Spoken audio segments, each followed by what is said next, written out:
house because there's just no way that you can sleep with the other person's habits there, whether it be snoring, I don't know, whatever. We're going to talk about that, and I think it'll be a nice night. It's very muggy and hot outside, and we are just inching our way through this one. Tomorrow's going to be a great show. I've got Alaric the Barbarian coming on. He is a must follow on Twitter, and he writes for The Dissident, and just a great guy to follow if you love history, especially hidden history.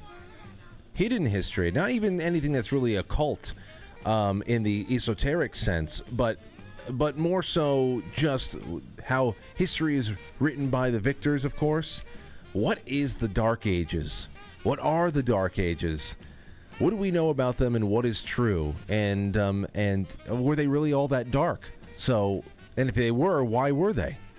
So I wanted to jump into that tomorrow. I think the Dark Ages might actually cross over a little bit to the Age of Exploration, which of course is it used to be a very triumphant thing to talk about when you were in grade school years ago, to talk about the Age of Exploration, how, you know, the Eastern Hemisphere was out there looking for the West. Did they know it exists or not? I don't know. But now it's a lot less courageous, a lot less triumphant, a lot more barbaric. A lot more barbaric and a lot more, I don't know, genocidal. So I hope that we get to do a lot of that tomorrow. But honestly, if this is merely the first of many appearances that we have from Alaric, then I'm going to be happy with that alone, because that's just going to that's a deep well of subject matter that we can jump into.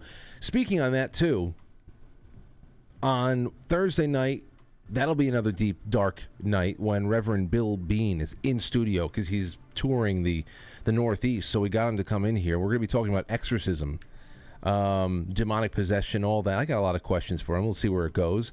And then I already told you we will be doing a shorter call with Shane Cashman on Friday to talk about the serial killer in Long Island. Matt will be in studio, and then next week some great stuff happening too. I just spoke with Ryan Gable again, and we're going to do a deep dive into Oppenheimer. He already did one, and I said, "Dude, you." And then he got in touch with me, and we said we have to find you a date on the calendar, and we got to do one with Oppenheimer. And I asked him, "Have you looked into Twin Peaks at all?" Because when we talk about atomic bombs, we talk about this kind of technology, and the occultists that were behind all this stuff, the circles, there's a lot, and he's going to get into it all.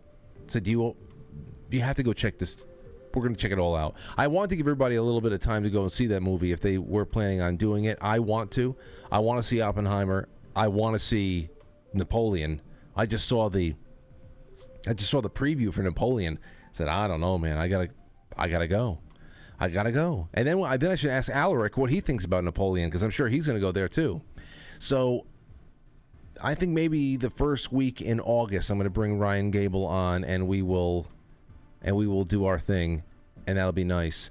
But we have a lot to do before then. We're going to have an evening with a man from Freedom Law School to talk about the truth about the income tax. That'll be on July 31st. We've got a professional remote viewer who's got military experience, and Lori Williams. She'll be on July 27th. Matt from Cultivate Elevate is going to be on with us on July 26th. That'll be a whole electro-culture night, 1893 World's Fair.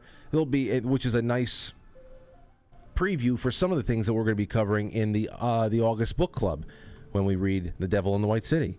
So somewhere along the line, I'd like to do some Christmas in July. I don't know. Where are we going to put it all? August is looking ripe. Not half-assing anything. We're whole-assing it this year. I don't think I half-ass anything anyway. But we're upping the ante. All right, so that's what we have coming up soon, and I hope you're all very excited for it. Thank you to my sponsors, BlueMonsterPrep.com. I keep getting calls and emails from friends and people in the audience that continue to be just so overwhelmed by the response and the receptiveness Pat and Gina at Blue Monster Prep, and everybody, at least a good amount of people that I have heard from, are making sure that all of their needs are met, from the water filtration to the food. Go and check them out. Make sure that you are prepared. It's insurance you can eat and sometimes breathe if you get some of their gas masks. So that's that. All right, into the grab bag we go to warm up a little bit. Here we go. First one up is the vanishing whales decline is worse than previously thought, feds say. Now, we were talking about the whales, dolphins, how migration patterns are all being screwed up. Some people want you to think that it is all climate change, whereas we know that wind power, that a lot of the globalist technocratic left's solutions to so-called climate change are really the ones that are screwing things up. That and all of the the geoengineering going on in the skies and elsewhere. But here we have more whale news. The North Atlantic right whale, their numbers are less than 350, and it's been declining in population for several years. The review of the status of a vanishing species of whale found that the animal's population is in worse shape than previously thought.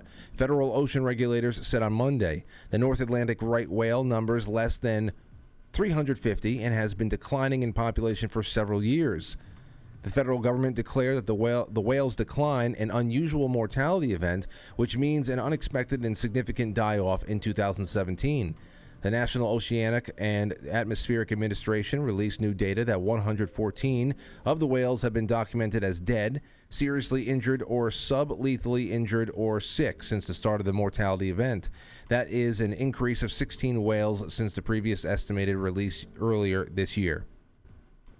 Agency recently completed a review of the whales using photographs from researchers and surveys to create a new estimate, said Andrea Gomez, a spokesperson for the NOAA. Here's a quote. Additional cases will continue to be reviewed and animals will be added if appropriate as more information is obtained. 36 of the 114 whales included in the estimate had died, NOAA documents state. The agency cautioned that only about a third of right whale deaths are documented, so the total number of dead or injured could be much higher.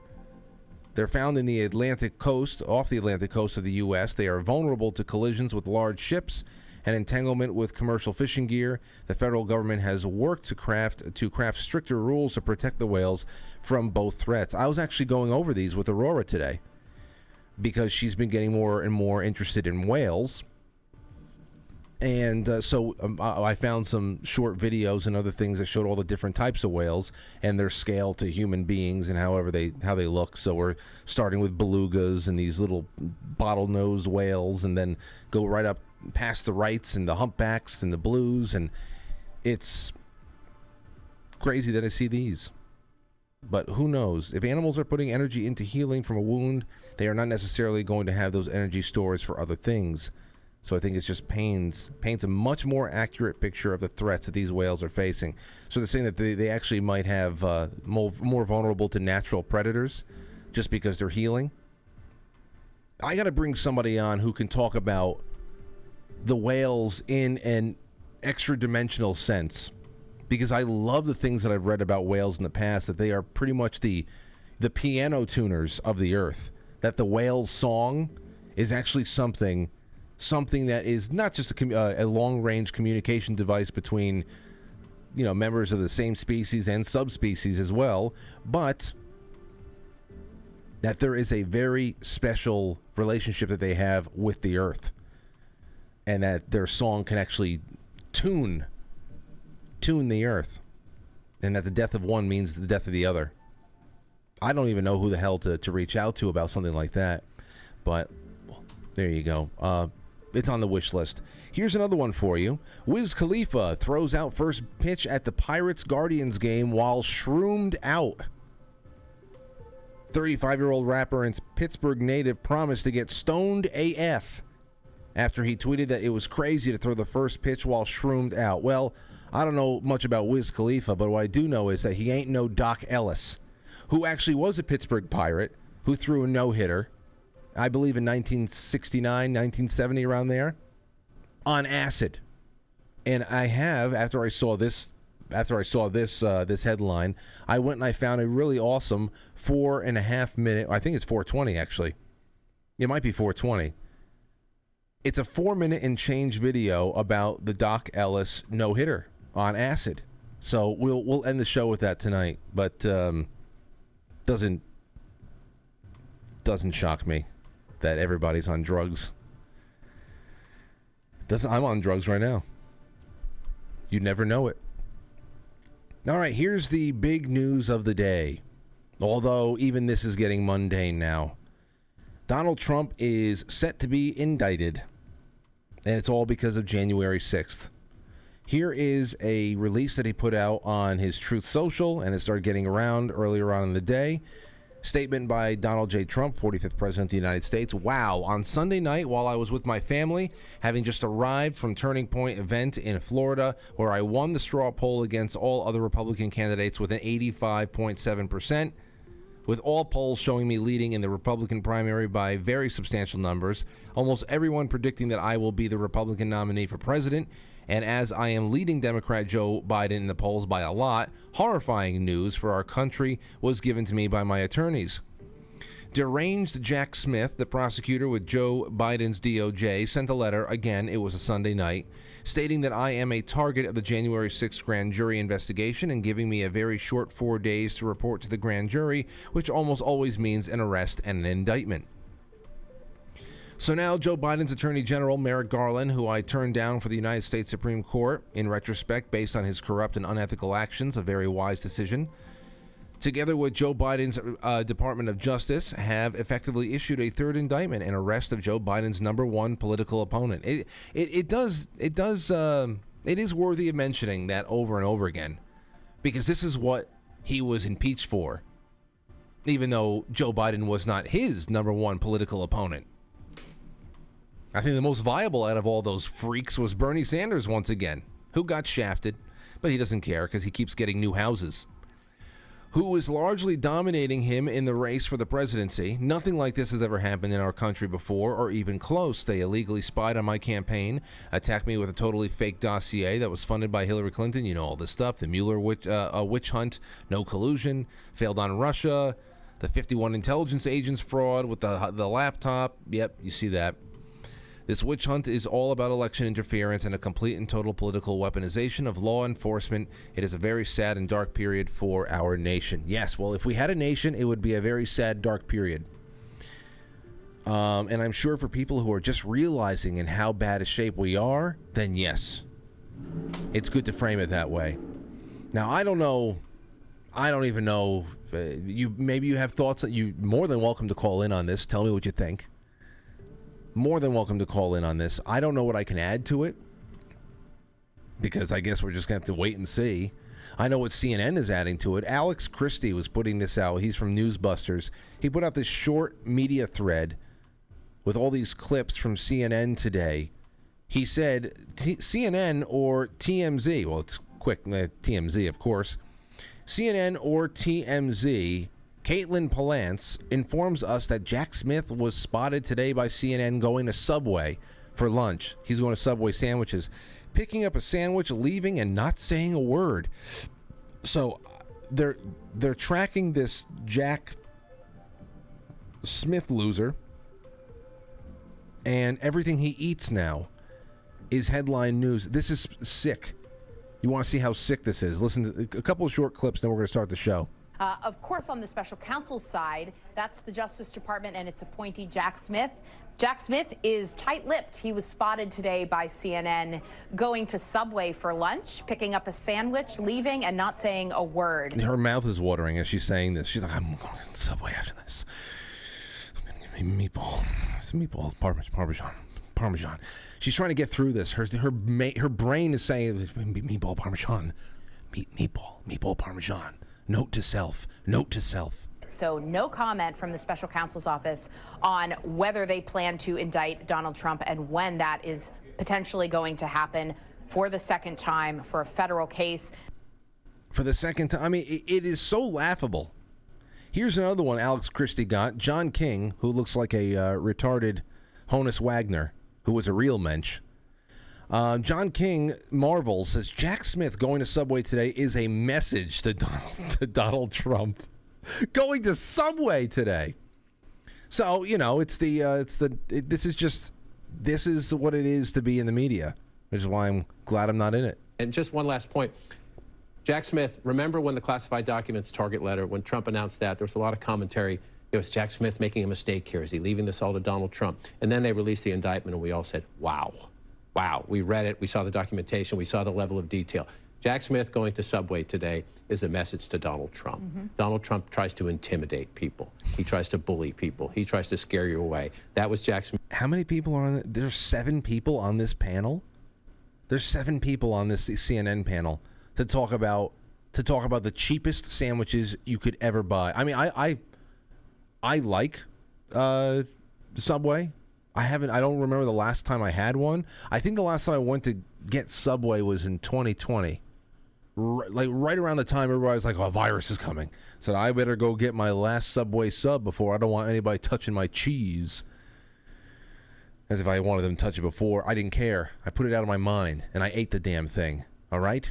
But this is seven morons. They might as well have been Muppets.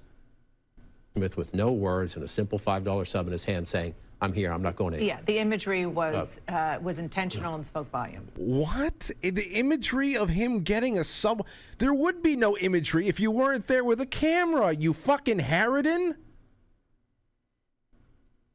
What are you talking about? Dana Bash. The imagery was intentional and spoke volumes. How would you know if he got a $5 footlong if you weren't there following him? The message that it was a message to Donald Trump. What did he get? Because if he got the vegetarian sandwich, then then what does that say? What does the tuna fish say over like the Southwest? Okay, if he had steak and cheese with the chipotle sauce on it, is that a little bit more intimidating than the tuna? What is the hierarchy of sandwich statements that can be made with this? You freaks. Look at that trending on Twitter right now. It says gay as hell. Exactly. And here's another one. Dana Bash claims that they clearly wanted us to see him. Turns out even Jack Smith can't resist a $5 footlong. That's according We know you can't. to what we see right there. New and exclusive CNN video of the special counsel at Subway, declining, though, to respond to reporters' questions about today's big news. A target letter sent to the former president of the United States. CNN's Evan Perez was there trying to track down the special counsel. I won't ask you all of the less important things about what he got and how he paid and all that. But what is important is I can't. This is like this is like in February. They're waiting to see if the groundhog sees its shadow or something like that. The only reason why they ever knew that this guy was in Subway is because they're talking to each other. And it is TMZ. And this is the world. This is it. So I don't know if you guys have anything that you want to add to this or ask. I don't know what I could add to it, but I figure I'd throw it out there because this is the next iteration of the nonsense that we are going to be served up as we head deeper into this year and then into the big dance in 24. The big dance. All right? All right, we'll be right back. We have plenty to do, and I can't wait to do it with you. I think it's even a little more fundamental than the one that Stephen has just put forward. I asked them, what do you think is the reason that America is such a free country? What is it in our Constitution that makes us what we are? And I guarantee you that the response I will get, and you will get this from almost any American, including the woman that he was talking to at the supermarket, the answer would be freedom of speech, freedom of the press, no unreasonable searches and seizures, no quartering of troops in hope, those marvelous provisions of the Bill of Rights. But then I tell them, if you think that a Bill of Rights is what sets us apart, you're crazy. Every banana republic in the world has a Bill of Rights. Every president for life has a Bill of Rights. The Bill of Rights of the former evil empire, the Union of Soviet Socialist Republics, was much better than ours. I mean it literally. It was much better. We guarantee freedom of speech and of the press. Big deal. They guaranteed freedom of the speech, of the press, of street demonstrations and protests, and anyone who is caught trying to suppress criticism of the government will be called to account. Whoa, that is wonderful stuff. Of course, just words on paper. What our framers would have called a parchment guarantee. And the reason is that the real constitution of the Soviet Union, you think of the word constitution, it doesn't mean a bill, it means structure. Say a person has a sound constitution, has a sound structure. The real constitution of the Soviet Union, which is what our framers debated that whole summer in Philadelphia in 1787. They didn't talk about the Bill of Rights. That was an afterthought, wasn't it? That constitution of the Soviet Union did not prevent the centralization of power in one person or in one party. And when that happens, the game is over. The Bill of Rights is just what our framers would call a parchment guarantee.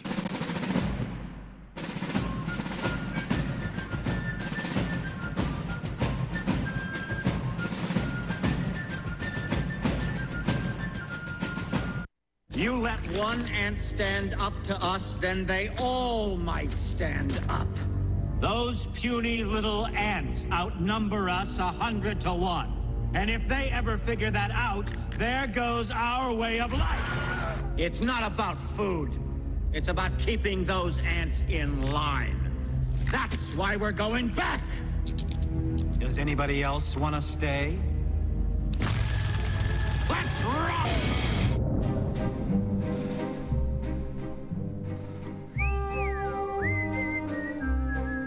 Hello. Thank you, Dimitri. Welcome, ladies and gentlemen. That was the pre-show. I know it seemed like that wasn't the real show. No, it was just a fake show. We do the fake show to warm up, and then we do the real show, and this is what we have right now. Thank you so much for joining me on this July 18th. It's a Tuesday night. Last night's show was another ring dinger. It was really great. It's never just about food. When Jay Gulanello was on, and yes, terrific evening.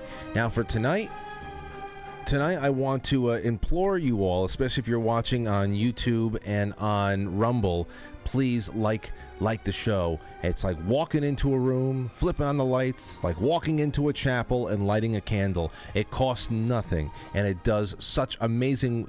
And I also want to thank Grace. Really graceful. Now, we've become friends. I'm very grateful for her friendship. And, after we got off the air last week, when she was on the show, she had asked if she can mirror some of our. I told her, everything we did tonight. We pretty much wrote that show together. So it's both of our shows. Use it however you like. She not only uploaded our show, our interview together, and our segment together on her channel, she mirrored the entire show, even the segments that she wasn't on, which is it's been a very long time since I've got a bit of press like that. So I really am appreciative of that. She did not have to do that, and I'm a little embarrassed. So I didn't even want to click on it to like it, because I don't even want to look at myself. So thank you for everybody who has found your way from there to here. I promise to take good care of you, and thanks again, Grace. Let's see. Oh yeah, so like the show, because we are creeping closer and closer to a very elusive number of 100,000 subs. It's actually we're only like 1,300 away. It could happen by Christmas. It could, or we can stall out at 99,000 and stay there until 2028. It doesn't matter. It really doesn't matter. I'm just happy you're here. And while we are here, ladies and gentlemen, thank you for the shares and for the likes and for the super chats, which you can send to, quite frankly, superchat.com.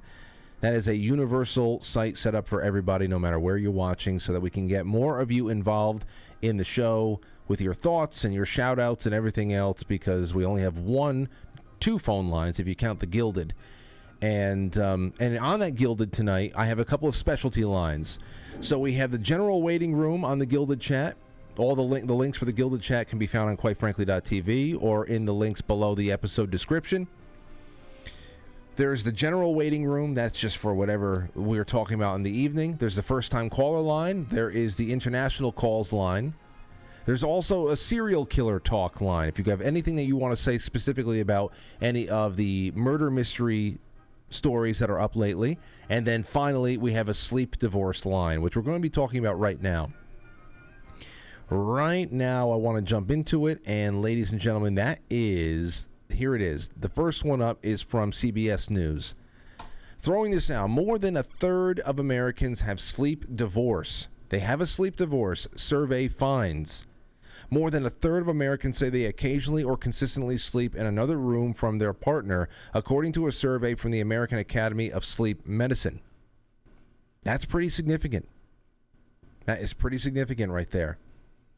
The practice of sleeping separately, known as sleep divorce, is meant to help you fall asleep and stay asleep without disruptions such as snoring, stolen covers, or early alarms. Oh, the early alarms. Well, Lauren always is up before I am, so my alarm doesn't bother her for the most part. But there are some days when the alarm is not the sound that I set, and it's so abrasive and it's so loud. I'm like, where the hell is the? I can't find the controls sometimes for the volume. Terrible. So I think I hate my alarm more than Lauren does. And then you have, but snoring, stolen covers. It says, we know that poor sleep can worsen your mood, and those who are sleep deprived are more likely to argue with their partners. There may be some resentment toward the person causing the sleep disruption, which can negatively impact relationships. Dr. Seema Khosla, a pulmonologist and spokesperson for the AASM, said in a news release on Monday, quote, getting a good night's sleep is important for both health and happiness, so it's no surprise that some couples choose to sleep apart for their overall well-being. The group survey of 2005 adults in the U.S. found that 43% of millennials engage in sleep divorce, followed by 33% of those in Generation X, 28% of those in Generation Z, and 22% of those in baby boomers. And of course, the greatest generation was 95% sleep. I'm joking, making the reference to the double twin beds. Whose grandparents, or if you're old enough, your parents, had the double twin beds? My grandfather and grandmother on my mother's side, they had the double twin beds, and I never understood it. I said, I didn't understand why it was like a barracks in their room. Like what was going on there? And I knew that didn't keep them apart from each other. Have to imagine they were a passionate couple. They made 3 children, but it was just so, and twin beds too. I mean, even if I'm sleeping alone, I mean, you can't sleep with another person in a twin bed. I mean, years ago, you do what you got to do. But it's never a good experience. Somebody's always up against the wall, falling off. It's terrible. I would have a hard time sleeping in a twin bed by myself these days. So I get that was just a thing. The double twin bed for the older couples. But I want to ask you guys. I'm putting that out there. This is a call-in topic. I hope it's a rich one that you guys can jump on. What are your experiences with this? Because it's not just snoring. You know, is it sleepwalking? Is it sleep humping? Sleep slapping? Sleep punching? I'm not joking about that one. There is something, there's a lot that goes on in people's bedrooms. We've heard from other couples that sometimes, an arm will just flail and somebody will get hit in the cheek. It's not me. I've never struck Lauren. So but I know it happens. So is there something that prevents you from sleeping in the same bed as the person you otherwise love unconditionally? Because unconditional love has nothing to do with the biological need to sleep soundly. Everybody needs that. So I want to know from you, and I have a sleep divorce line set up in the Gilded so I know exactly. These lines are very important because I can pull people in based on what I want to talk about the most. So I want to divide people up that way. You can also call in at 914-200-0269. That's 200-0269, depending on how you like to think about it. All right. So that's all out of the way. Now I want to read this into the record. Gilgo Beach, Long Island. Gilgo Beach murders, a demon that walks amongst us. Charged in Long Island serial killings. Architect Rex Heuermann. He's an architect. 59 years old, pleaded not guilty Friday to first degree and second degree murder in the deaths of 3 women. Now, I remember, I didn't know that I'm not a big, me personally, I have friends and I have family. I have friends and I have family who are very, very into following along with these true crime situations. And after a while, I'll get the crash course in what's going on. I am not disinterested in them. I love all this kind of stuff. Obviously, it's morbid, and that's pretty much what magnetizes people to it, the morbidity of it all. What makes the human mind tick. There's also the thrill of being in any way, shape, or form part of the analytical force that is trying to put all the pieces together. Flesh out what's happened, what's true, what's not. And then also come up with alternative theories if something is not smelling right, which is what's going on right now. There's a lot of people wondering whether or not the police who were dragging their feet in this instance or during this entire thing, were they were they covering for something? Was there an organized murder ring that is at play here? I don't know, but we'll talk about it. And I do remember this going on starting sometime around, we were in the old studio. So it had to be around 2010, 2011, and I know that there was more than three people killed. So I don't know if that is just implied that this guy has more murders under his belt, or is there something bigger at play? Is there just not enough evidence to link him to the other 7 or 8?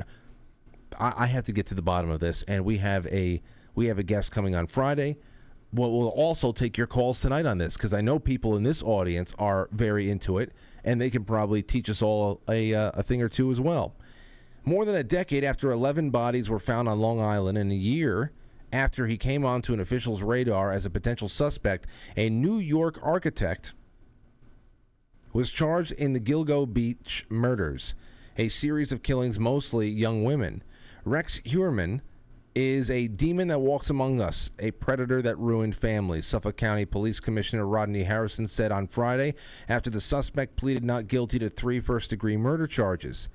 Heuermann, 59 years old, was arrested on Thursday evening at his Manhattan office and arraigned on Friday in the deaths of 3 women. He is also suspect in the disappearance and death of a 4th woman, officials say. See, that's what I was wondering about, the 11 bodies that were found in Long Island. Well, there's 7 more when you talk about the 3 and the potential 4th. The grisly discoveries were made after a sex worker went missing in 2010. And officials searched for that woman, they discovered the remains of 11 other people.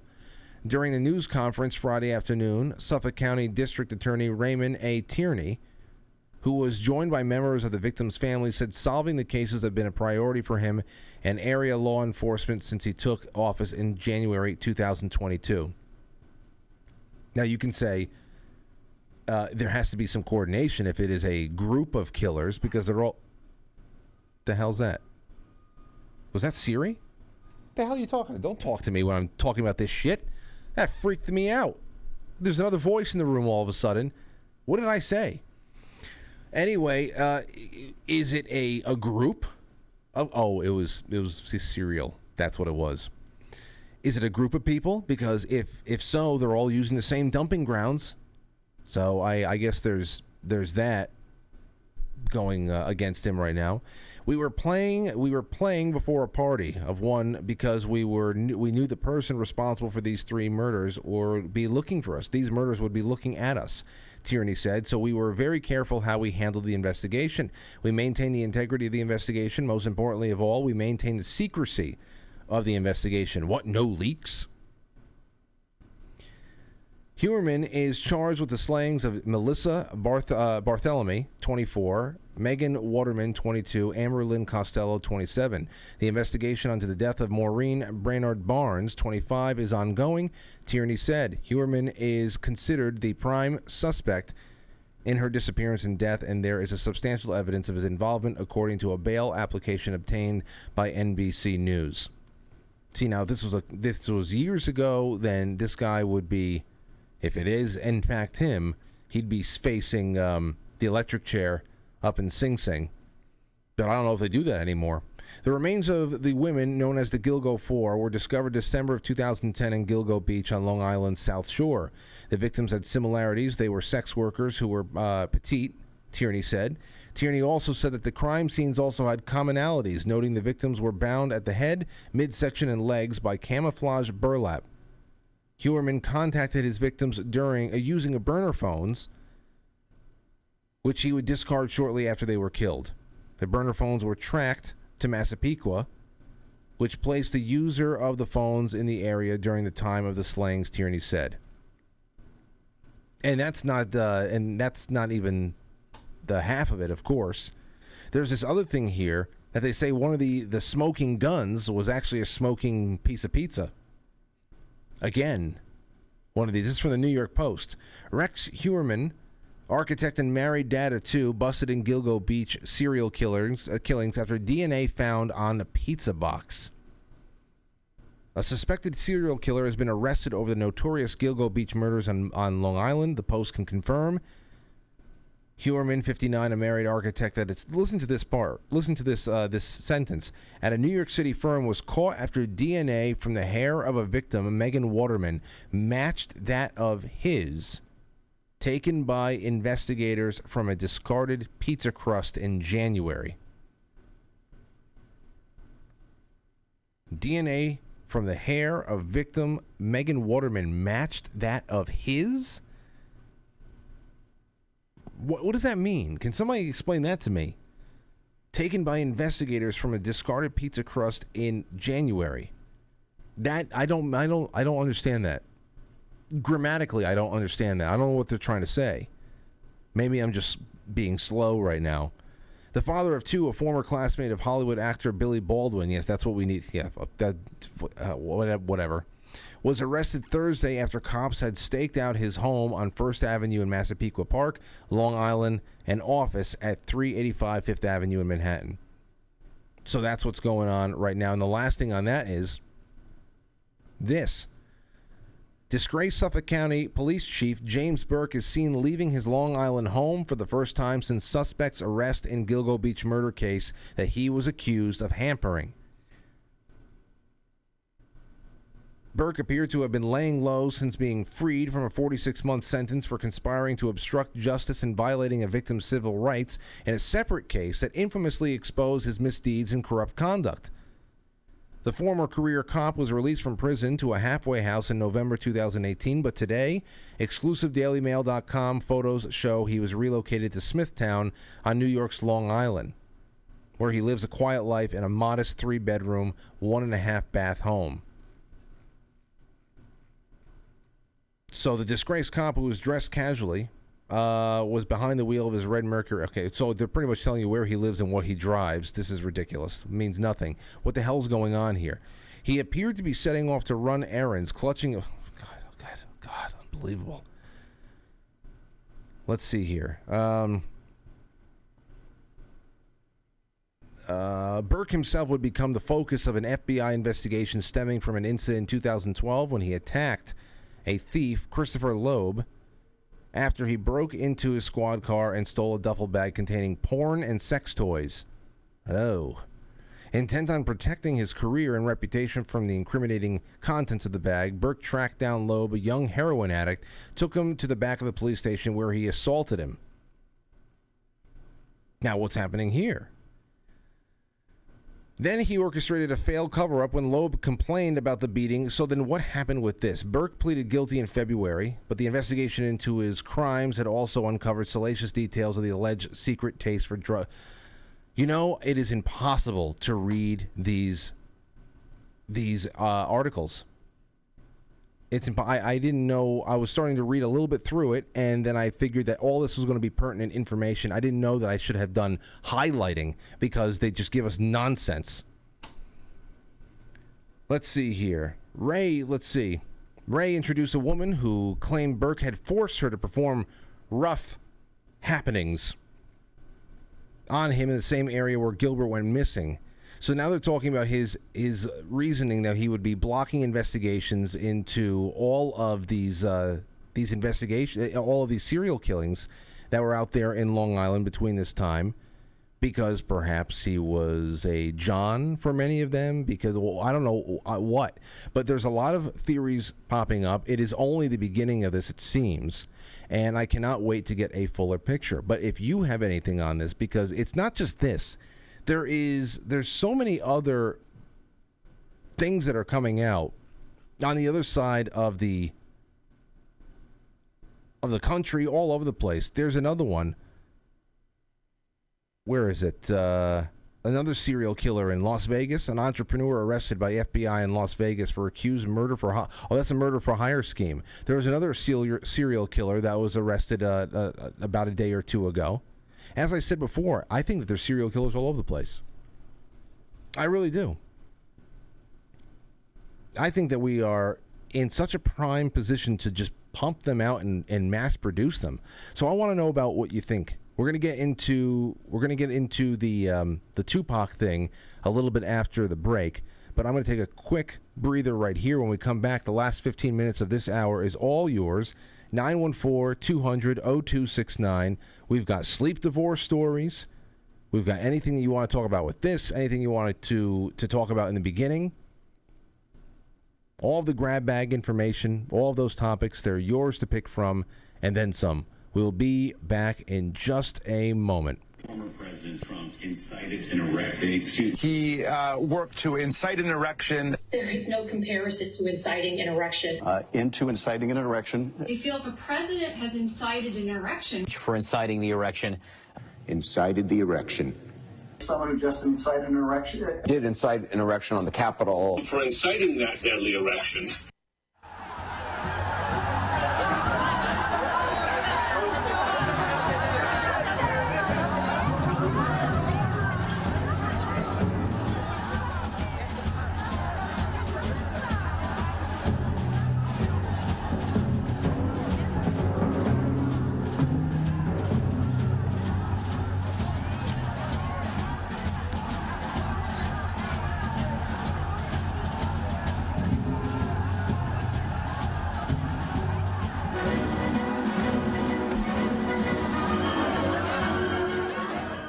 Howdy, friend. You looking for a message board?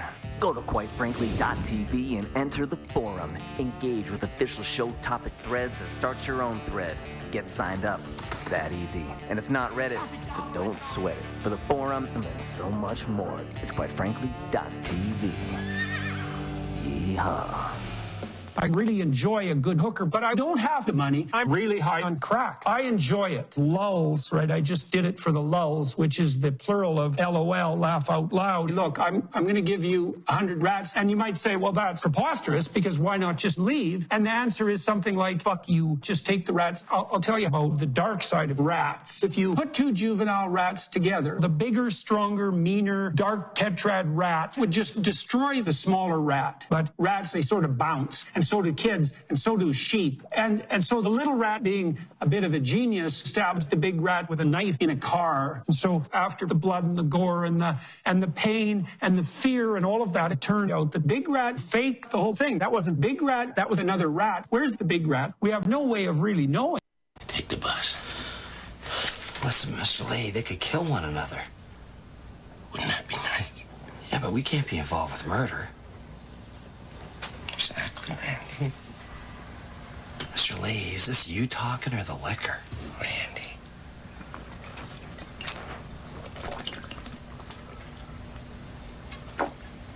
I am the liquor. Latest on Tupac now. I've got some deep lore for you on Tupac that I was going to do on a Sunday night but or a Saturday night, but why not tonight? Because I've been sitting on it for weeks and weeks and weeks, and suddenly now they think that they have somebody who killed Tupac. Hey, Albert, what's going on with you? You're in the sleep divorce line, so I can't wait to hear about this one. Hey. Hey, what's up?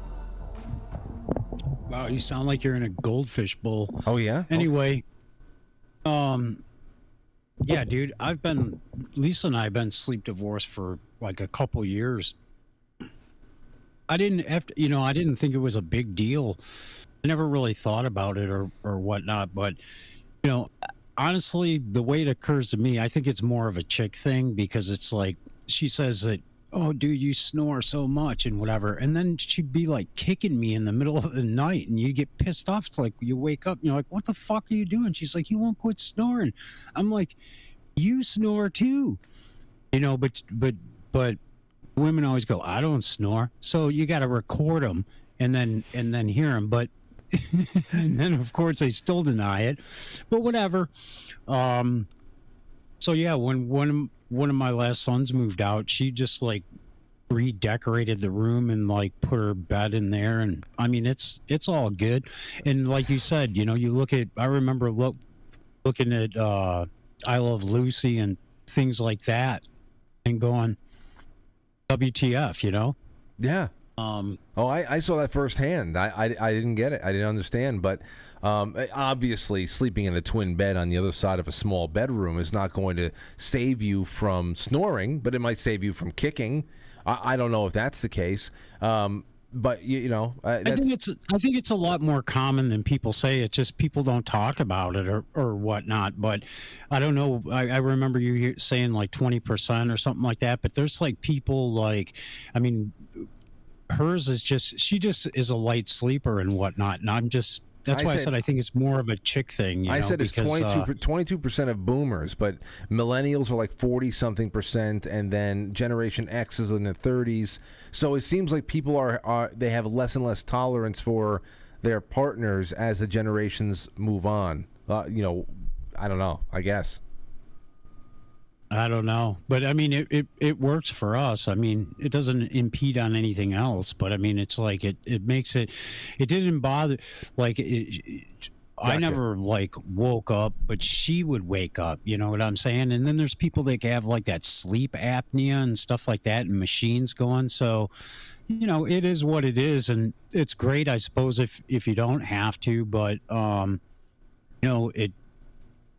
I don't know. Okay. That's where I'm at with it. Well, there's our first sleep divorce call of the evening. There's Albert. Okay. Good. Let's take another call. Kelly and the Kitty Cats. Are you there, Kelly? Gosh, why is Albert the only one that is able to get this to work? Where I drag him in, and he just hears me. Everybody else almost like involuntarily gets bounced out of the room. So it's not a widespread thing. It just must be I have no clue. Anyway, 914-200-0269. Would love to get some more people calling in on that. And anything else. You have this indictment. Does it really matter to you at this point? Are you just bracing for whatever comes next? Obviously, we have nothing to say about it. I saw wherever the hell it was, some other state in the union is going, I think it's Michigan. Let me see here. Take a listen to this. This is over in Michigan, I think. Democrat Attorney General Dana Nessel is leveling felony charges against 16 Republicans that signed a certificate stating that Donald Trump won the Michigan 2020 presidential election. Each of the 16 people, including top Republican officials, will be charged with the following 8 felonies. 2 counts of election fraud, election law forgery, 2 counts of forgery. That's a separate 2 counts of forgery, just regular. Uttering and publishing, conspiracy to commit forgery, conspiracy to commit election law forgery, conspiracy to commit uttering and publishing. If all convicted on charges, these 16 Republicans, whose average ages are almost 70, face up to 94 years in prison and tens of thousands of dollars in fines. So, I mean, you're not allowed to beat them, to beat the establishment in their elections. which is what 2020 was all about. You're just not allowed. And you're not going to be able to beat them in their courts. So where does that leave us? 618, you're on the air. Who's this? What's going on, Frank? It's Nick. Hey, Nick. Good to have you on. Yep, first time calling, long time listener. Whoa, you all right? Yep. Anyway, so I'm calling basically for the sleep divorce thing. Yeah, I've experienced it. I've had family members experience it.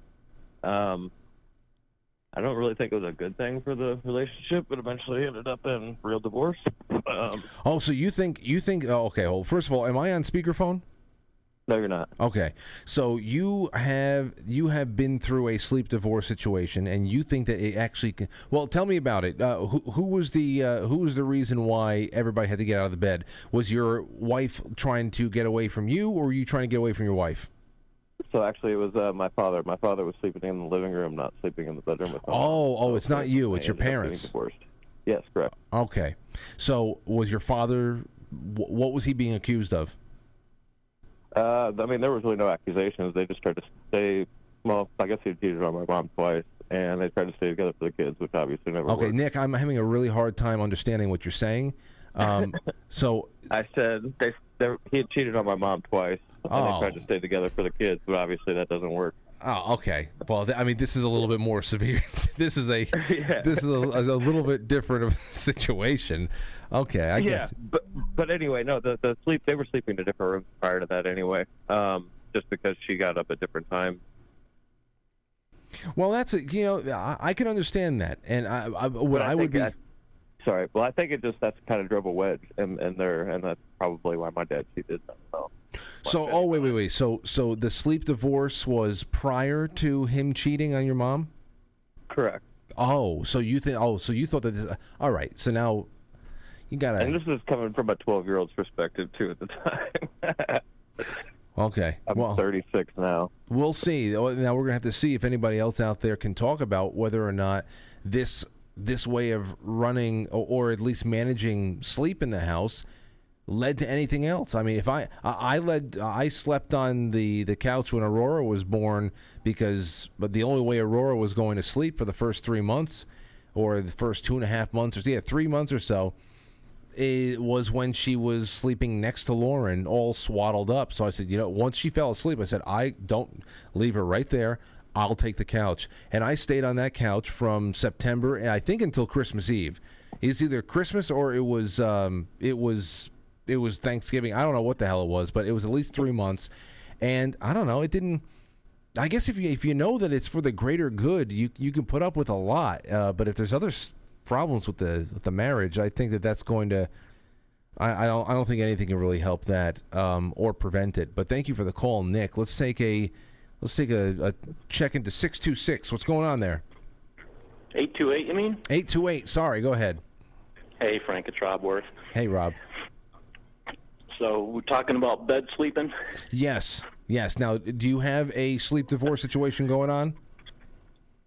Yeah, Kelly and I have been married for 25 years, and she snores and I snore, and it was driving me crazy like 5-10 years into it, and I'm just like, this is crazy. So we always had like king size beds in like our bedroom, and then we had a spare bedroom with a king size bed.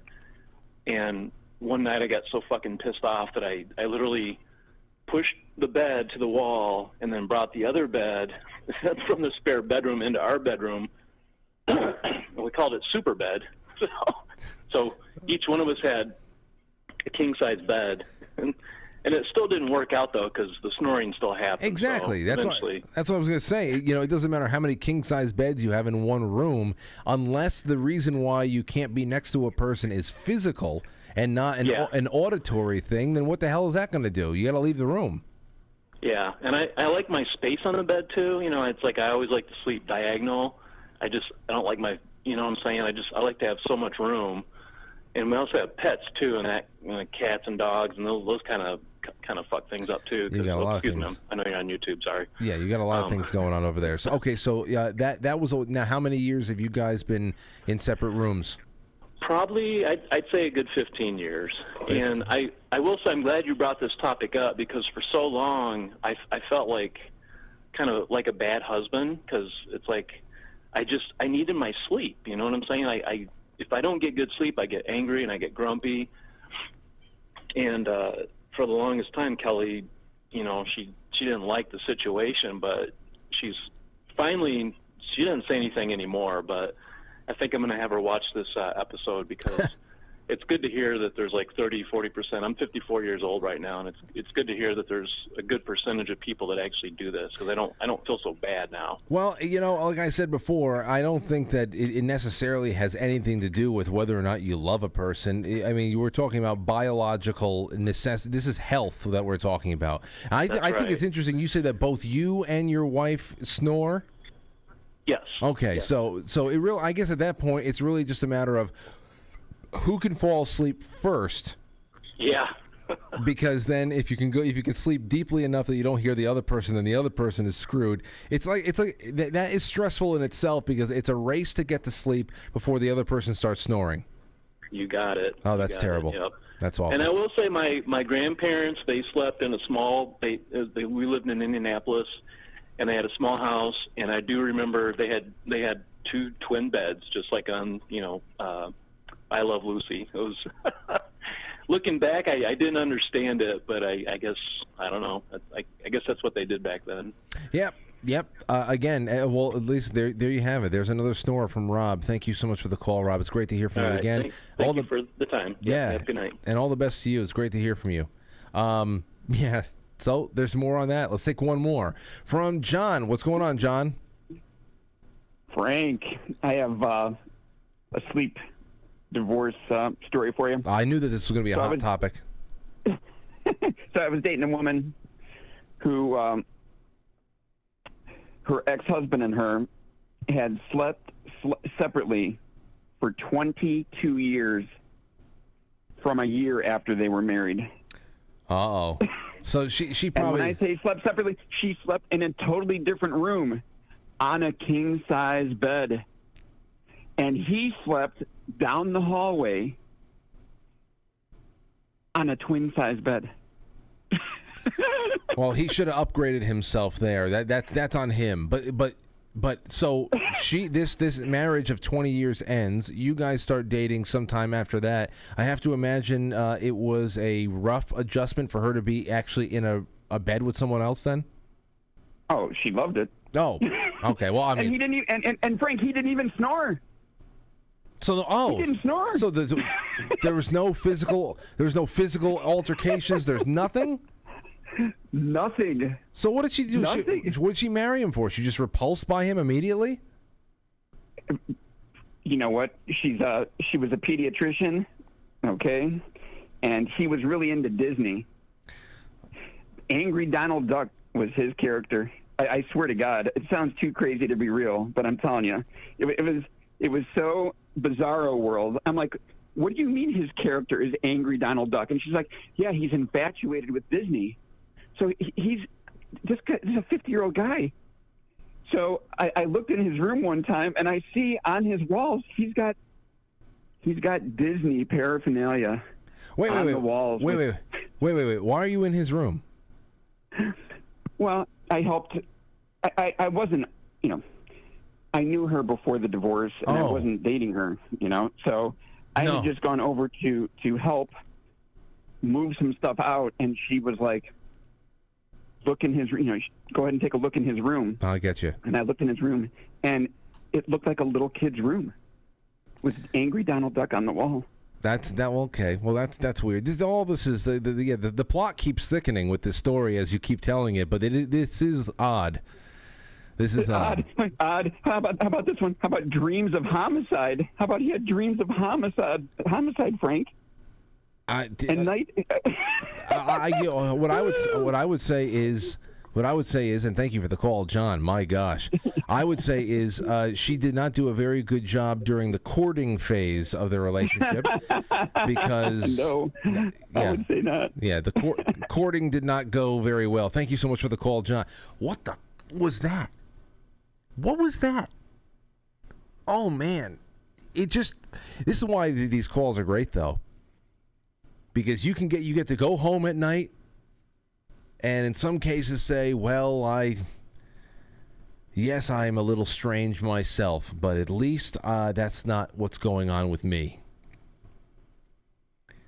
That's, he's helping her move.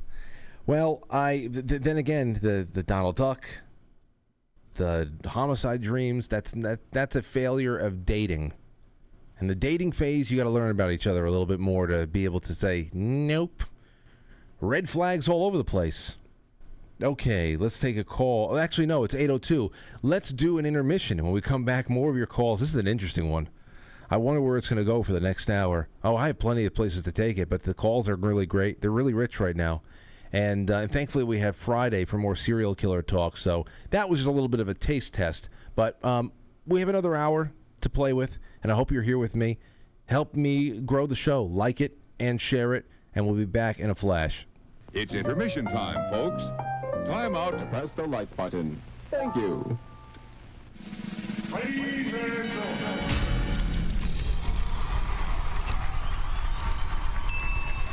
No. All right, let's take some time to look into our super chats to see what's coming in. 914. Always feel that fault line. You'll always feel from what you know is two mattresses pushed together where they have joined together. Why not just get one continuous mattress? Swickley says, happy birthday. Shout out for my sister Ashley. Please, yesterday, the 17th. Thank you so much. Well, happy birthday, Ashley. I have another one that's a little bit late because it was on Friday and I had not seen it in my Proton mail. But Pat out there wanted to wish her husband Scott a happy July 10th birthday. Happy July 10th birthday. That was the end of last week. And Scott, I'm so sorry I didn't get it on that night. But hopefully you got it on that night. And all's well. All's well that ends well. All right. Over on Gilded, let's see what Jerry has to say. What's going on, Jerry, in Scotland? I'm so sorry. Scary. Hopefully you got it. Darn! All's well. Oh. All right, so I'll go to Jerry in a little bit. And here's the other thing I wanted to do for you. Again, another little something on the website, on quitefrankly.tv. On the forum, there is one thread that has been pinned to the top for this Thursday's show on exorcism and demonic possession. Here it is, a show thread. Have you ever experienced a haunting or a possession, or any just questions that you'd like to throw out there for Reverend Bill Bean, who has been working in this line of work for a while. I mean, he's done all the radio circuits, he's gone coast to coast. So we figured, hey, if we can get him in studio, let's have a spooky night with him on Thursday. So this is stuck to the top of the thread of the show threads on the forum. It is a free forum. All you need is an email address, and you're on there contributing, making threads, whatever the heck it is. And I think it's going to be a really good evening. So please contribute to that, because I'd love to just have that go on forever. Let's try another call. Let's see here. Delona, are you here? Are you there, Delona? Delona? No. Bounced out like everybody else. Hey, Jerry, you hear me now? I can, yes. Great. What did I do right? Okay. So on the international line, go right ahead. What do you got for us? And then you dropped out again. What do you got? I was just going to say, as a general thing, sleeping together, when you really think about it, it doesn't make an awful lot of sense. If you're warm enough in a single bed, you'll get a good night's sleep if you're not disturbed. And it'd actually be more appropriate to sort of ask the question, why would you expect to sleep with somebody for the whole of your life when you've got different habits, different routines? You know, people, if they hook up, have already had 20 odd years of sleeping alone, and then they have to adjust to every little thing. Even the side of the bed that you want to sleep on can be a point of great dispute. And I think possibly more from the woman's point of view, it can be a bit of a drag. You know, from a fella's point of view, you want to feel that, yes, I've captured a mate. But sometimes I think women just want to just be, give me some peace. Give me some peace. Well, what? But again, it comes back to what is not peaceful about just going to sleep. If you have two people, I mean, if any person, whether it be the husband or the wife, is they have like apnea, the deviated septum. They have, they jump. They have restless legs. They're flip flopping all over the place. They have insomnia. If there's something physically disruptive going on there, then yeah, it doesn't matter if it's the man or the woman. But why is it that a man or a woman? I don't get it. It could be a very peaceful night of sleep if everybody are good, peaceful sleepers. It wouldn't matter who it is. I think at first it's brilliant. You think, ooh, this is what I've been waiting for all my life, and it's lovely and intimate. But there comes a point, I think, where people have just had such a heavy day, and the last thing that they want is any disturbance. They're ready for a right good sleep. And, one wants the room at this temperature, another prefers it at that temperature. One wants the window open, another wants the window shut. All sorts of things. One wants to read before going to sleep, another one wants the lights off. It's just a whole lot of things. And all I'm thinking here is it's quite surprising that people ever do get into the habit of sleeping together all of their lives, I think that what I think Rob had called in before and said that he doesn't feel so guilty about it now that this article came out and that we're talking about it on this show.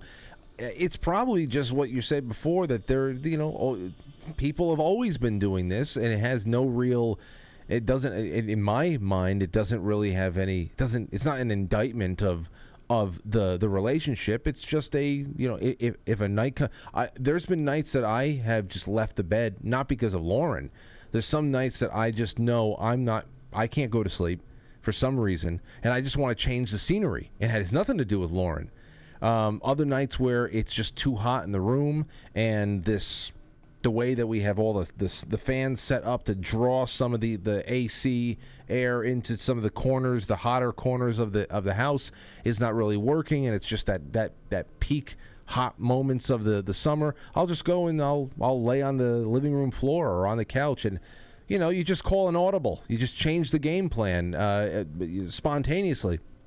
So I understand that. As far as the chronic, like we're just going to have fixed separate areas, I don't think it's too controversial. I don't think it's an indicator of how good or bad a marriage is either. So, but I just wonder why people are doing it, because it's not just. So obviously, you think about snoring, but I want to know what do you have a spouse that is a sleep something, sleep walker, sleep slapper, sleep what? I want to know about all the craziest things that are going on that in dream world just make that arrangement incompatible. So that's what I want to know about. So, thank you for the call. Oh, I guess Jerry took himself out. Let me go and jump in with Delona. Delona, you hear me? Hello? Hey, you hear me? Yes, this is Delona. Go ahead, Delona. Let me hear your sleep divorce scenario. Yeah. My husband and I didn't sleep together for I rethought about it. It's like 10 years. We've been married for 27, and it was because we had a sleep number bed that was broken, and he would not get a new bed. What? Where did she go? It was working, and then she disappeared. Damn it. That sounded like it was going to be really funny. I'm without words. I'm without words. Oh, what am I going to do? What am I going to do? Let's take a call from Melissa. What's going on, Melissa? You're on the show. Hi, Frank. How are you? I'm doing well. It's great to hear from you. You too. Two things. I wanted to tell you a story about this sleep stuff, but also, can you wish my son, he's 35 today, a happy birthday? He loves your show. Oh, what's his name? Charlie. Charlie. Happy birthday.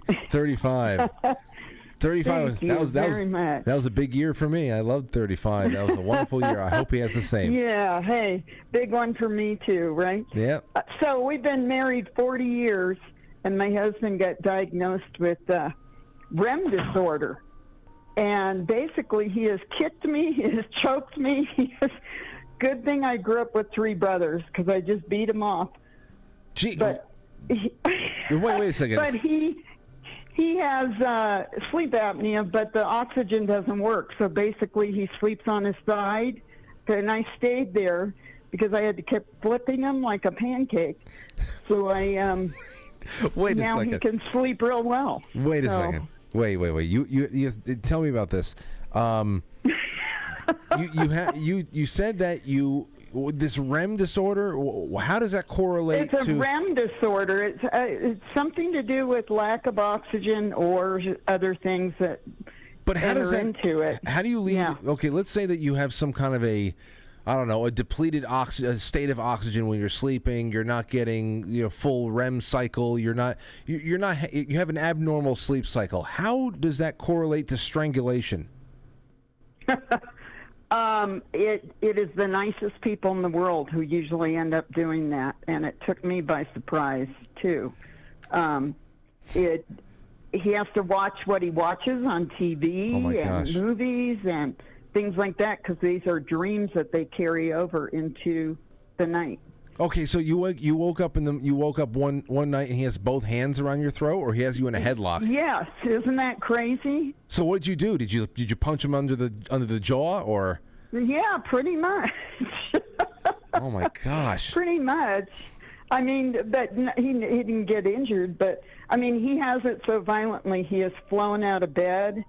The beginning of COVID, he hit his eyebrow and he needed stitches, and I said, you know what, we can't go to the hospital with all this going on, right? The very first few weeks. Yeah. So I said, hang on, I'll stitch up, and there I went. Is that the first time you ever had? Did you know how to stitch somebody prior to? Did you have that, or did you just? No, I'm just a really good seamstress. Wow. How did you numb him up for that? Just ice cubes or something? What'd you do? Yeah. Yep. And grit your teeth and hang on tight. And it was just a few stitches, but still, he has it that bad. So he sleeps with pads on the side of the bed, and it works. He can't hear real well, and I don't want to be without somebody who can. We're getting older. If you don't hear me, I'm dead if something happens. So how? So, man, I mean, are you this REM? When you say REM disorder, I'm thinking about I'm thinking about disrupted sleep cycles. But what you are describing is just so over the top physically, and even instead of becoming like paralyzed, which most of us do, almost pretty much. Right. They get real active, and it starts with the legs kicking, then the arms flailing, weird voice things. But since I said to the doctor, I'm going to just permanently tell him he has to stay on his side, and we put things, you can put tennis balls in their T-shirt on their back, sew them in, and so they don't roll on their back, and he can breathe, because his is something to do with that area. It's doing something, the tongue or something. Have you gotten a bigger bed, at least, so that you're out of reach? We're in a queen.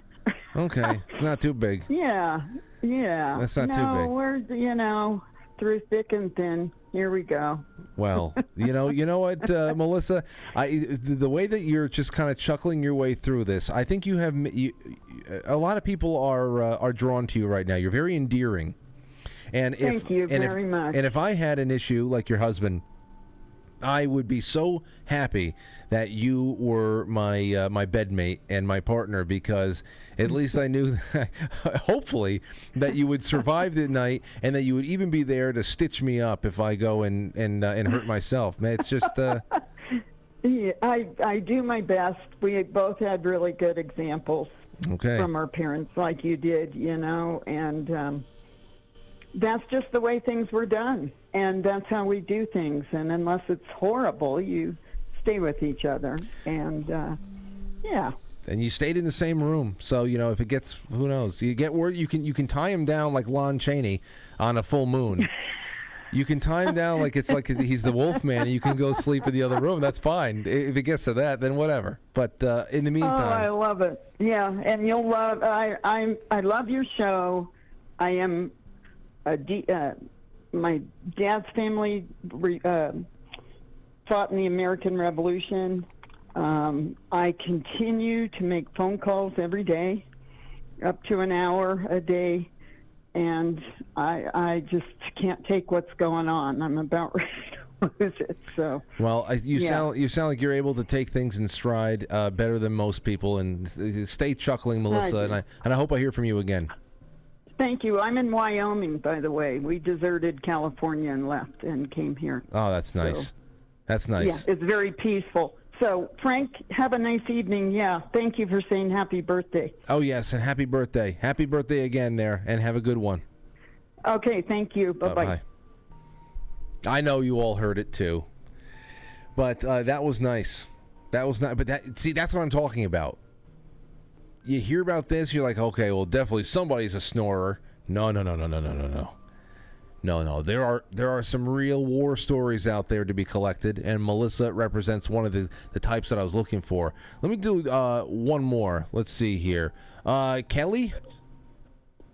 Hey, Frank. Kelly, how are you? It's so great to hear from you. I am doing wonderful, and how are you?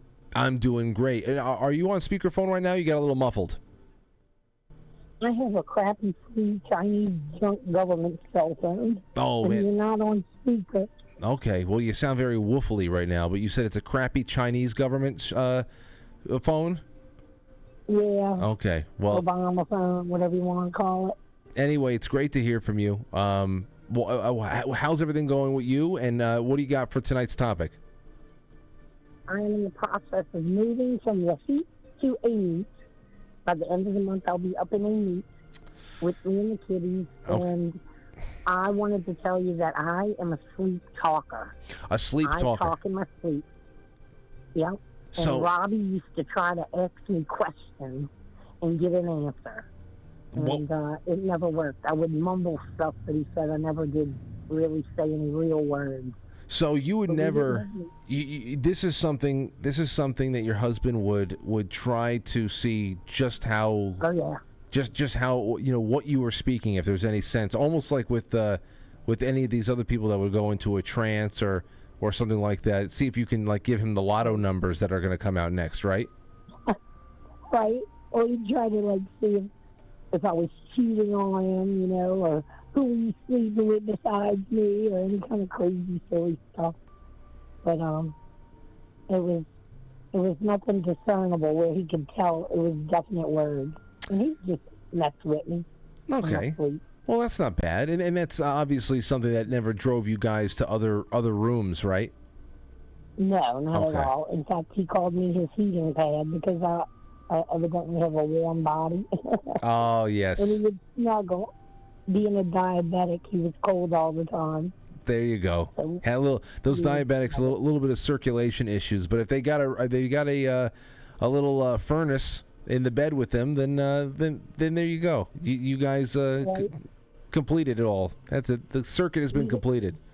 Well, this was nice. Yeah, we had a California king size bed, and we would only sleep on one little section of it.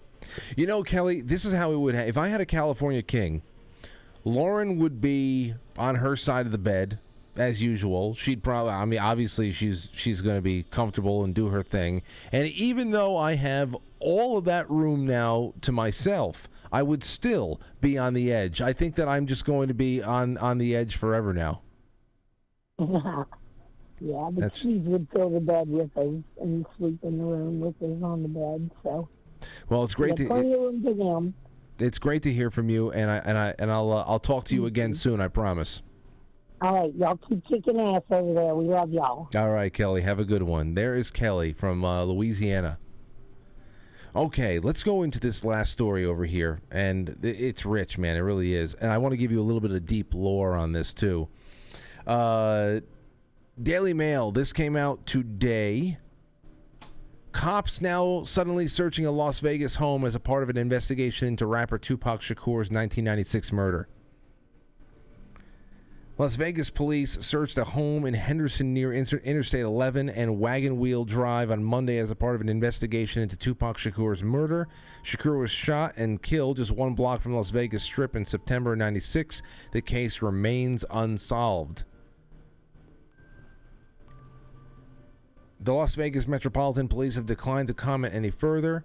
LVMPD can confirm a search warrant was served in Henderson, Nevada on July 17, 2023 as part of an ongoing Tupac Shakur homicide investigation. We have no further comment at this time, the force said in a statement. So we're going to know more about this now. And I'll just say to you, if it has nothing to do with Will Smith, I don't believe it. You say, what are you talking about, Will Smith? Well, earlier this year, actually on my birthday, on April 2nd, 2023, somebody went on to 4chan and just revisited the Will Smith Tupac Shakur timeline.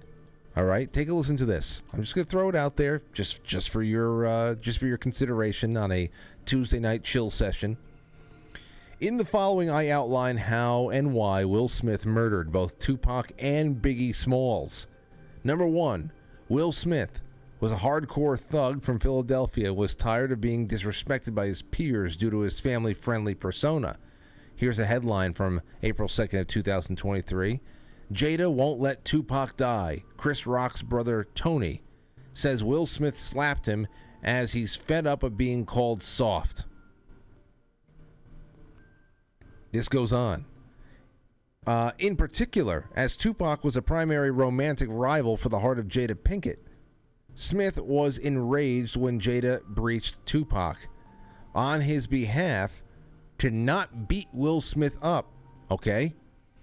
It was an outrageous request, they say, that solidified Smith's viewpoint that personas were more important than anything else here.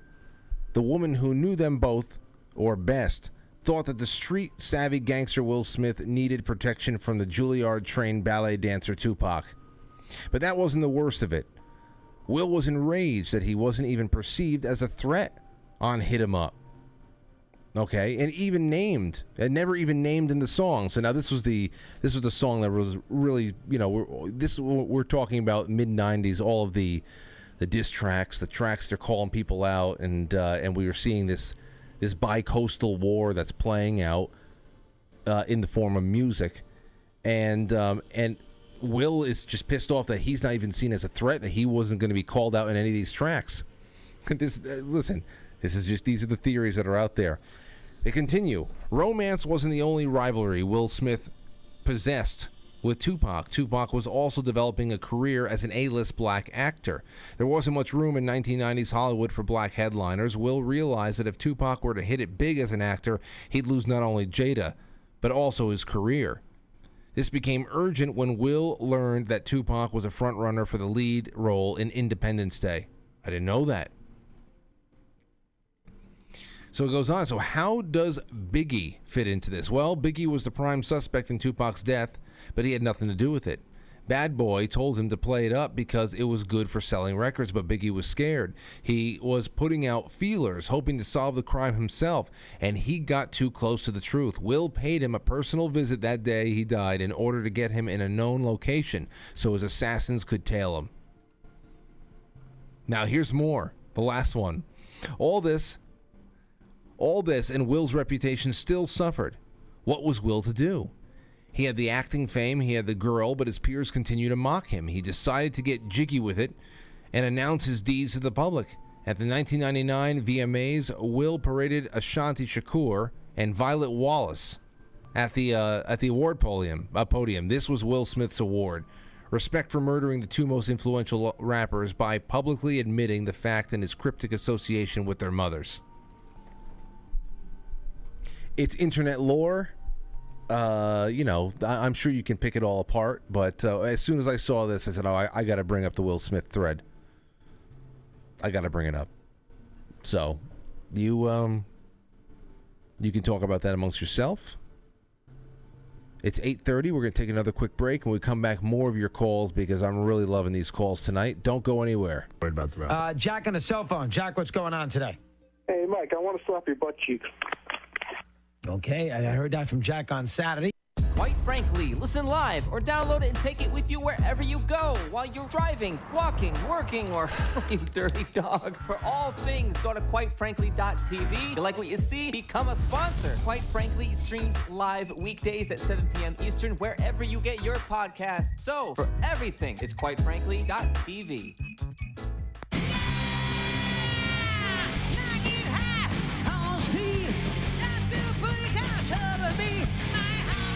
What out? Now I got the cops helping me. Midnight, 103 in my heart. What out?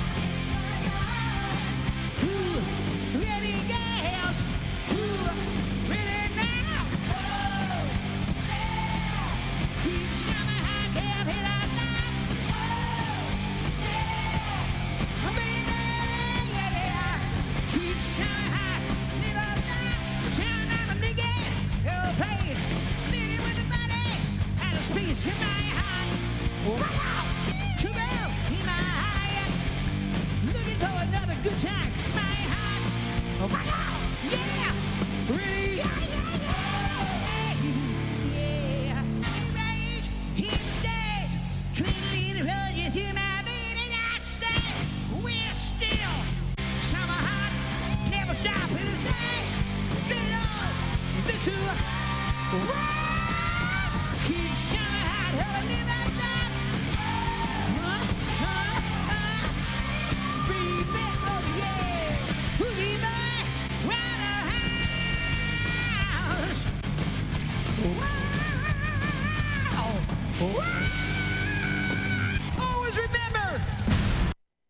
Well, I'm sorry I can't be more optimistic, Doctor, but we have a long road ahead of us. It's like having sex. It's a painstaking, arduous task that seems to go on and on forever, and just when you think things are going your way, nothing happens. Paul, what is going on? Belcher Maria, it's great to have you on. Oh, hi. Hey, what's going on? Oh, I was calling about the sleep. Okay, I want to hear about it, Maria. Go right ahead. Okay, yes. Well, I have really bad restless leg syndrome. My fiance would, he took it for so many years, and until one night I kicked like this really large bruise in his thigh, because I would do like Jean-Claude Van Damme kicks somehow in my sleep. It was, he said, next time you do that, I'm going to have to do something bad. Oh, what happened? So wait a second.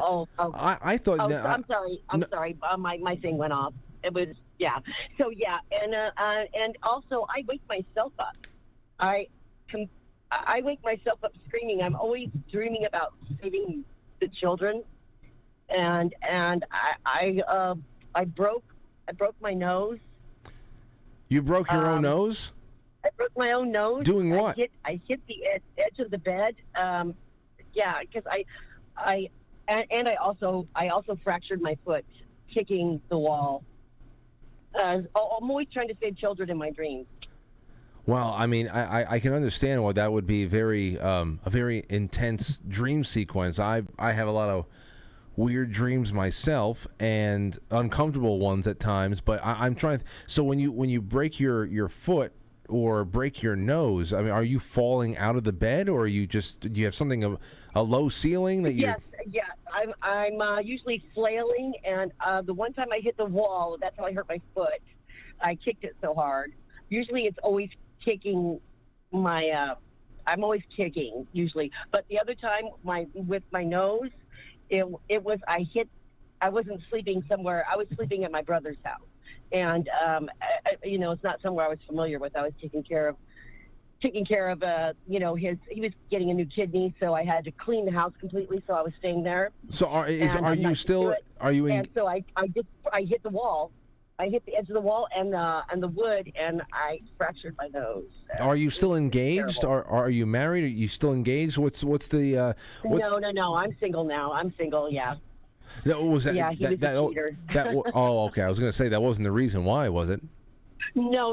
He was Every time I went on vacation, like I did to go take care of my brother's house in Utah, I was gone for so long. The police would call me and tell me that he was cheating on me. The because they were police? friends of ours. Yeah, so no, that didn't work out. Oh, okay. Well, at least you had the police, and you had the police on your side that they were actually monitoring the household like that, because most would not give a damn. Yeah, well, they were friends. My fiance and him went to school together. So, and we became friends, and he said, "Yeah, I just went over there, and there's some girl over there in your room." Oh my God! Well, thankfully that's all behind you, and hopefully you're able to calm yourself down overnight, so that when the real thing comes around, you will no longer be assaulting somebody in the same bed as you, or you have to get one of those. I know. Huh? Yeah. You have to get one of those California Kings there, Maria. Thank you for the call. It's great to hear from you. Oh, thank you. And Frank, I love your show. I watch it every day. I've been watching it for years and years. My first time ever calling, and I just love your show. Keep it up. Oh, thank you. Do it again more. I love getting these calls, and these are the topics that really make a week go by for me. We have so many good things to do. We have so many great guests coming in, and whenever I find a night like tonight, I just really savor it. I come to the studio the least stressed out on nights like tonight, where I know that I can just stretch out with the audience, do some things, and see where it all goes. Trump target in January 6th probe, indictment watch, Republicans debate impeaching Attorney General. Yeah, they'll be debating. They'll keep debating until they're no longer a majority anymore, and then they'll debate even more with even more fervor.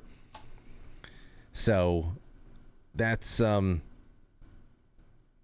And on top of that is the complete over-the-top reporting on the heat waves. You can tell what angles they're working, that there's always a disaster.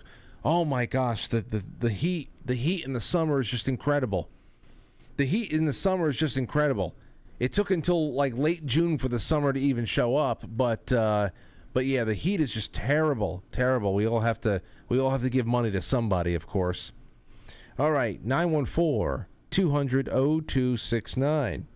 And I have a nice little finisher over here. Like I said before, I want to do a little bit of a nod to Doc Ellis, since we just read that headline before about Wiz Khalifa throwing out a first pitch at a Pittsburgh Pirates game high on shrooms. Well, that's nothing compared to throwing a no-hitter on the big league level on acid. So we have to do that in a little bit. But yeah. And I also have another one. You want to talk about lore? I'm going to just throw this out there. Why the hell not? Why the hell not? There is a paradox between two television shows. One Lauren likes, and one we both like. It's the Gilmore Girls and the Sopranos. I'm just going to throw this out there because we only have a couple minutes left, and as the calls come in, we'll take them. But right now, everybody's just chilling out a bit. In season 6, episode 4 of an episode in the Sopranos, an episode of Gilmore Girls is playing on the TV. Did you know that? I hadn't even noticed that. But in season 7, episode 17 of Gilmore Girls, Richard is wearing a tracksuit, and Lorelai makes a joke about the tracksuit by asking if he's having lunch with Tony Soprano.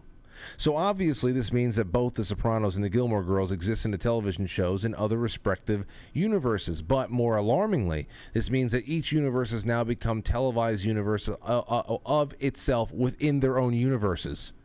You think about that. Now, I would say that the real paradox begins on the Gilmore Girls side of things. No, it would start on the paradox would be for the Gilmore Girls being in the Sopranos, because Tony Soprano is a public figure. He makes the news all the time. It would not be a surprise for inside of that show's universe for somebody up in New England to know about the activity of local mob syndicates. So that's the real paradox there. That's the real existential crisis, or you know, where am I? What's happening right now? It would be on the Gilmore Girls end of things, finding themselves in an episode of The Sopranos. But then again, this is all bullshit. Whatever. Who the hell cares, right? It's just good for both of them. They're all on television. They've been well paid. That's all that matters there. All right. Now, for the last thing here tonight, I want to throw this up on screen for you and have a good time with this. Like I said, Doc Ellis, the story of Doc Ellis is a really an interesting one. This is about 4 minutes and change, and I hope you enjoy it. Well, one more call before we go, then I'll check the super chats. Hey, Robert, you're on. What's going on? All right. Hey. Where am I? Yes. Go ahead. So you talk about the divorce of the Sleep divorce. right? Sleep divorce. Yes. Get a little bit closer to your receiver, please. Oh, sorry about that. There you go. Didn't even expect to get on. It was like one of those things. I've been watching you for years. Let me get off speakerphone. That'll probably help too. I didn't even think I was going to get on, Frank. Well, you know what, Robert? You were the only one online, so I'm glad you called in because I was actually going to wrap up a little bit early, but here you are. Well, when we were young, you're doing it all. You're hanging out. You're having the best time of your fucking life. Oh, sorry about them. But and then you have a kid. And you know what the wife does? She loves that kid. And as a good dad, you love that kid. And they put that kid in your room because that's what you do. And then they put it in the bed. And then you say, well, I'm moving around. I'm a big guy. So you go start sleeping on the couch. And you let those two do their thing. You watch them. And it's a good thing. I'm just saying that the sleep divorce is a weird thing. You get there by a weird way. In our family, we just did it by putting the kids first. The mom always wanted to put the kids in the room. I do demolition for a living. I kick. Like one of your other people said maybe in chat that restless leg syndrome. Mm-hmm. I don't ever want to hit my wife. I don't ever want to kick her. There's a baby there. Oh, so Robert, you're saying that you removed yourself from the situation because you didn't want to disturb both your wife and the baby? Yeah. Okay. That's how it happened. And, you threw me off with this, too. You came right in with Robert. I like to go by Shane, and I had no idea that I would get through here because Shane's my middle name. Robert, that's a jackass name from my grandpa. That's another story from another thing. I'm out here on the West Coast in Seattle, and I watch you. And it's so funny that you're on the other side of the coast, and we can have so much similar views. This show has been a great show to watch, Frank. And this is a great topic because couples can stay together. You can sleep in other rooms. You can grow great families. The bonds don't break just because you ain't sleeping together every night. That's a weird thing to say to people. And me and my wife had some huge fights about it. But we're now 33 years into this relationship. I got 3 daughters that are 22, 15, and 16. And this family's going strong. We have a team like you wouldn't believe out here in the heart of Seattle that is fighting this, what we got going on up here. And stay strong on that coast. Well, don't worry about what rooms people are sleeping in. I'm glad to hear it. I'm glad to hear it, Robert or Shane. And I got to say, I think that when I knew that it would be a rich topic that would get a lot of response from the audience, and thank you for watching, and keep in touch. Call in anytime, and if you don't get through, email me. And all the best to you and your girls. I knew it would be a rich topic of conversation because we would get callers like Melissa and a few other people that you're just like, whoa, all the things that, the how the bedroom can actually be a war zone where Nighttime comes around, you just don't know what you're going to get, and that in itself is a stress. I understand why people just like, okay. Well, because you think about it, it's a time where people are unconscious. There's always that. I would say that it would be a little bit more of a troublesome thing if everybody is in separate rooms watching their own movies and having their own just that's it. I mean, if you're reading... even if I'm reading a book, I'm reading a book in the living room and Lauren is watching something or doing something else. I mean, we're all in the same room. It's just really the presence thing while you're awake. Obviously, it's always important to have some downtime and some alone time to focus yourself, to work out. Being alone is pretty important for a bit, but when you're in a family unit, I mean, you got to do things with your family. And I really don't see how it's a problem if there's a real thing that is hindering good, healthy sleep cycles for people to just find optimal places to be unconscious. You know, what are you missing out on? You're only missing out on something if you're together at that point because one person's keeping the other person up or strangling them. It's just you don't want to do this. Freight Awakening says, I'm not sure how all this Tupac stuff will shake out, but there's one thing I'm confident of. Trump will be indicted for it. Yeah. Isn't that sick? Isn't that sick that you can actually say that and it's only half joking? Like, they're going to pin this on Trump somehow. The Tupac thing. They're going to pin it on him, no doubt about it.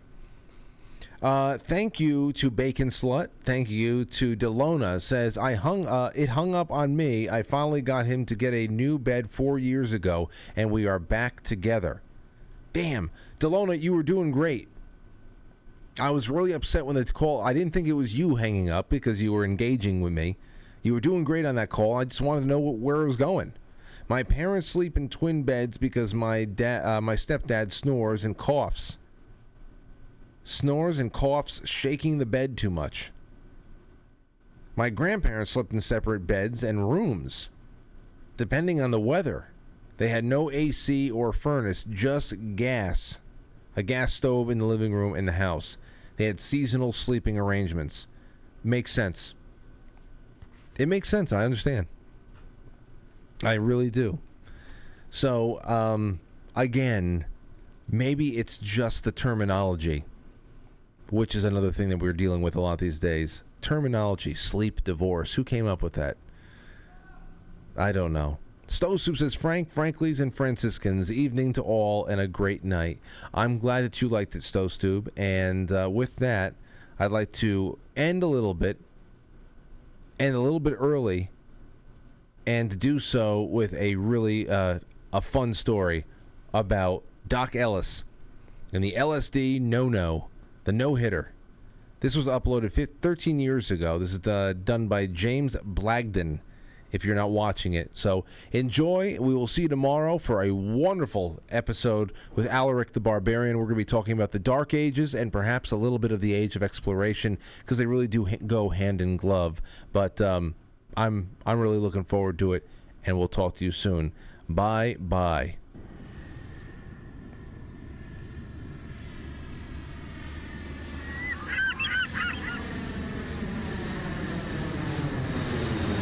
We flew into San Diego, and I asked the manager, could I go home? Because we had an off day. So he said, yeah. So I took some LSD at the airport because I knew where it would hit me. I'd be in my little area and I know where to go. So that's how I got to my friend's girlfriend's house. She said, what's wrong with you? I said, I'm high as a Georgia pine. The next day, which I thought was the next day, she told me, you better get up. You got to go pitch. I said, pitch? I pitch tomorrow. Hell, what are you talking about? Because I had got up in the middle of the morning and took some more acid. She grabbed the paper, brought me the sports page and showed me. Boom. I said, oh, wow. What happened to yesterday? She said, I don't know, but you better get to that airport. Shucks. It's all right.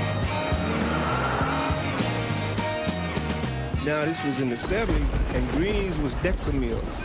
That was the drug of choice back then, was a stimulant. over 90% of major leagues was using Decimil when I was playing. When I got to the game, there was a lady down there in San Diego who used to always have the bennies for me, Benzedrine, which is another stimulant. I went out to the dugout and reached up because she was standing over the rail. She always stood over the rail and had a pretty little gold pouch. So I got the bennies, went on back in the clubhouse, took them. The game started and the mist started, misty rain. So all during the game was a little mist. The opposing team and my teammates, they knew I was high, but they didn't know what I was high on. Because they had no idea what LSD was other than what they see on TV with the hippies. I didn't see the hitters. All I could tell was if they was on the right side or the left side. The catcher put tape on his fingers so I could see the signals. We had a rookie on the team at that particular time named Dave Cash, and he kept saying after the first inning, he said, "You got a no-no going, a no-hitter." I said, "Yeah, right." And I looked. Then around the fourth inning, he'd say it again, "Got a no-no going." I looked. Yeah. But I could also feel the pressure from other players wanting to tell him to shut up. It's a superstition thing where you're not supposed to say nothing if somebody's throwing a no-hitter. There were times when the ball was hit back at me, I jumped because I thought it was coming fast, but the ball was coming slow. Third baseman come by and grabbed the ball and threw somebody out. I never caught a ball from the catcher with two hands because I thought that was a big old ball. And then sometimes it looked small. One time I covered first base and I caught the ball and I tagged the base all in one motion. I said, "Oh, I just made a touchdown."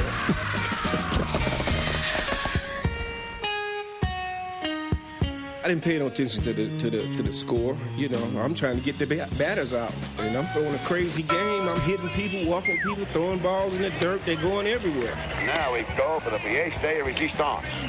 We've moved to the bottom of the ninth on a no-hitter, leading 2-0. It was easier to pitch with the LSD because I was so used to medicating myself. That's the way I was dealing with the fear of failure. The fear of losing, the fear of winning. It's just it was part of the game. You know, you get to the major leagues and you say, I got to stay here. What do I need? Everybody in our bullpen is standing and walking around nervously. They want to run and grab Doc. Now, 2 balls, 2 strikes, and here's the pitch. Strike 3, he got it! They're going after him, he got it! They're mounting Doc Ellis on a no-hitter!